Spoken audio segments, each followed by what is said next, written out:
शीशी को ही हिलाओ ना। शीशी को खांसी थोड़ी है। अरे पर हिलाना तो शीशी को ही पड़ता है। हिलती हुई शीशी से चम्मच पे दवा डालेंगे तो कैसे चलेगा?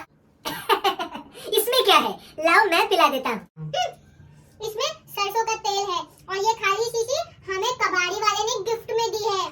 तो फिर हिलाना क्यों है? प्रैक्टिस कर रहे थे, इस बार तुम्हें खांसी होगी तो दवा हम ही पिलाएंगे।